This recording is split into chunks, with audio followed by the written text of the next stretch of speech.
RTI Live News. Ask for right. కొమరంభీ Asifabad జిల్లా బెజ్జూర్ మండల కేంద్రంలో ఆదివాసీ సంఘాల మన్నేవర్ కులం వారి ఆధ్వర్యంలో బెజ్జూర్ మండలంలో బంద్ నిర్వహించారు.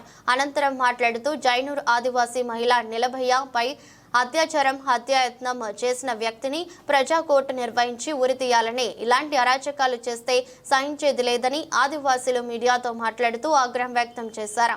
ఆదివాసీలకు న్యాయం చేయని ఎడల న్యాయం కోసం పోరాటం ఉధృతం చేస్తామని హెచ్చరించారు. వ్యాపార సంస్థలు, విద్యా సంస్థలు, చిరు వ్యాపారులు మద్దతుగా నిలిచి బంద్ నిర్వహించడం జరిగింది. రాష్ట్ర బంద్కు బెజ్జూర్ ఎస్ఐ బి విక్రమ్ ఆధ్వర్యంలో పోలీస్ బందోబస్తు ఏర్పాటు చేశారు.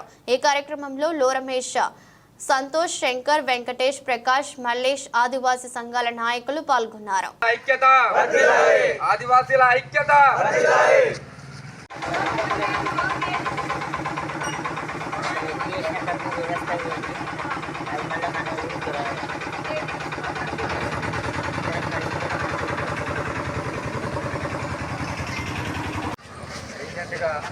జైనూర్ మండలి మీరాబాయి గిరిజన మహిళపై అత్యాచార యత్నం అత్యాచారం చేసినందుకు ఆదివాసీ సంఘం తరఫున రాష్ట్ర బంధుకు పిలుపు మేరకు బెజ్జూర్ మండలంలోని ఆదివాసీ కులవారి సేవా సంఘం తరఫున బంద్ కార్యక్రమం నిర్వహించడం జరిగింది.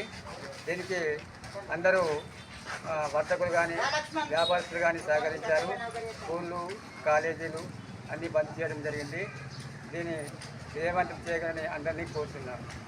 జై తెలంగాణ. జై ఆదివాసీ. మహిళపై మిశ్రం నీలుపై దాడి జరగడం దారుణమైన చర్య. మరి ఆదివాసులపైనే దాడి చేయడం కరెక్ట్ కాదు. ఒక ఆదివాసీ మహిళని తీసుకొని అత్యంత దారుణంగా అత్యాచారం చేయడం, ఇది ఆదివాసీ సమాజం మొత్తం ఖండిస్తున్నది. ఆయనకు బేషరతుగా ఉరిశిక్ష విధించాలి. సమాజం ప్రజాకోర్టులో ఉరిశిక్ష విధించాలి. ఆయనను వదిలిపెడితే ఇంకా మరిన్ని ఉద్యమాలు చేస్తామని మా ఆదివాసుల తరఫున డిమాండ్ చేస్తుంది.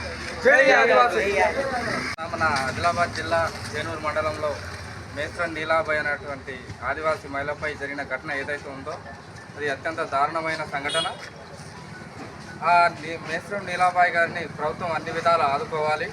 మరియు దీనికి కారకుడైనటువంటి షేక్ ముగ్దును చట్టపరంగా చర్యలు తీసుకొని అతనికి శిక్ష పడేలా చేయాలి. మరియు మా ఆదివాసీ చట్టాలు ఉల్లంఘనకు గురవుతున్నాయి. దీనిపై ప్రభుత్వం స్పందించి తగు న్యాయం చేయాలి. మాకు ప్రభుత్వం స్పందించని ఎడల ఇటువంటి బంధులు, కార్యక్రమాలు, నిరసనలు ఇంకా ఉధృతంగా చేస్తామని నేను పేర్కొంటాను. ఏ డిమాండ్పై బంద్ చేశారు? మాకు ఆదివాసీ చట్టాలను సక్రమంగా మాకు అందించాలి. మరియు ఇట్లాంటి ఘటనలు జరగకుండా ప్రభుత్వం చర్యలు తీసుకోవాలి. మహిళ అయినటువంటి మేస్రం నీలాబాయి గారికి ప్రభుత్వం అన్ని విధాలుగా సహకారం అందించి ఆమెను ఆదుకోవాలి. మగ్దుమ్ను ఎస్సీ చట్టం ప్రకారం అతనికి ఉరిశిక్ష పడేలా గవర్నమెంట్ చూడాలి.